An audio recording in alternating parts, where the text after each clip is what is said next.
les amis, bon, en fait, fin d'après-midi, j'avais envie de vous parler, du coup, d'Éric Zemmour, parce que euh, il est venu il est venu dans le sujet de la dernière vidéo, et du coup, hop, j'approfondis un peu sur Éric Zemmour, parce que ça me paraît être très important, parce que, en fait, je pense, euh, il y en a beaucoup qui se rendent pas compte que c'est pas un hasard si on le laisse s'exprimer depuis toutes ces années en fait.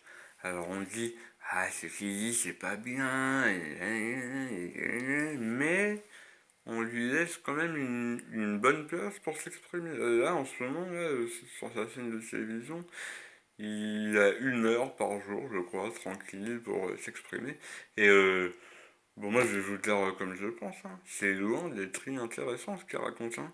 Mais là où je me méfie, c'est que du coup, j'ai l'impression que si on laisse ce personnage-là s'exprimer, c'est pour que les gens se reconnaissent en lui. Se reconnaissent en lui, et du coup, bon, lui, il se cache pas que ses idées, a priori, elles tirent vraiment vers la droite de la droite. Alors, moi, comme vous savez, j'aime pas les cases. J'aime pas qu'on nous mette dans des cases. Donc moi, je m'en tiens à ce que Eric Zemmour dit. Mais, j'ai l'impression, c'est un personnage qui arrange bien le pouvoir, en fait. Parce que, bon, euh, il est un peu... il a des origines, et je sais pas, moi je me rappelle, j'avais vu un sketch d'un d'un gars qui s'appelle Smine.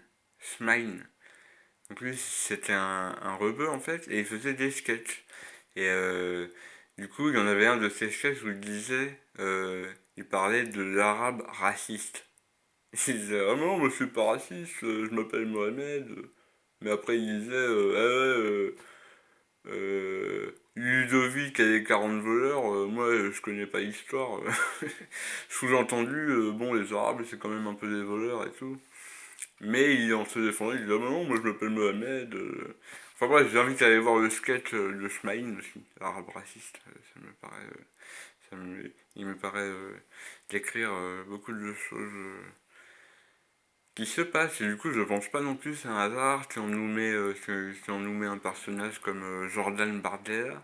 Jordan Bardella.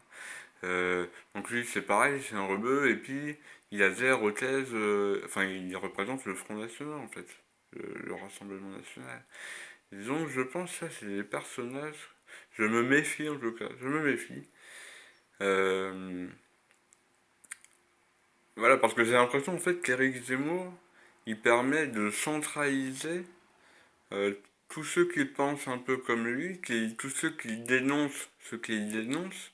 J'ai l'impression qu'il est là un peu pour amalgamer un peu tous ceux euh, qui ont euh, qui ont certaines idées qui se défendent d'ailleurs, hein, c'est des idées qui se défendent, hein. Moi je les partage pas forcément mais c'est des idées qui se défendent. Force est de constater que Zemmour il a une argumentation implacable et ça même si moi j'ai des nuances avec ce qu'il pense, je suis bien obligé de constater que il dénonce quand même beaucoup de vérité. Euh, bon bref.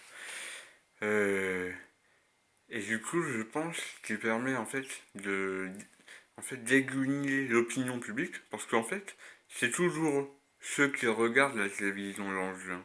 Ça, faut pas se leurrer, hein. Faut pas se leurrer. L'enjeu, c'est toujours nous qui regardons la télévision. Et en fait, la télévision, c'est juste un spectacle qu'on nous présente, hein. Donc le but, c'est de nous faire changer d'opinion et du coup j'ai l'impression nous en fait ça nous pousse à aller voter pour le Rassemblement National, cette histoire-là. Parce que Eric Zemmour, pour l'instant, que je sache, il fait pas vraiment. Voilà, il n'invite pas à aller voter, mais c'est pareil en fait. J'ai l'impression que c'est comme s'il travaille pour le Rassemblement National, mais de manière indirecte. En tout cas, je me méfie. Voilà. Donc je voulais vous faire part de mes doutes au sujet d'Éric Zemmour, ce qui n'enlève rien à son argumentation. Allez, bisous à vous, bye bye.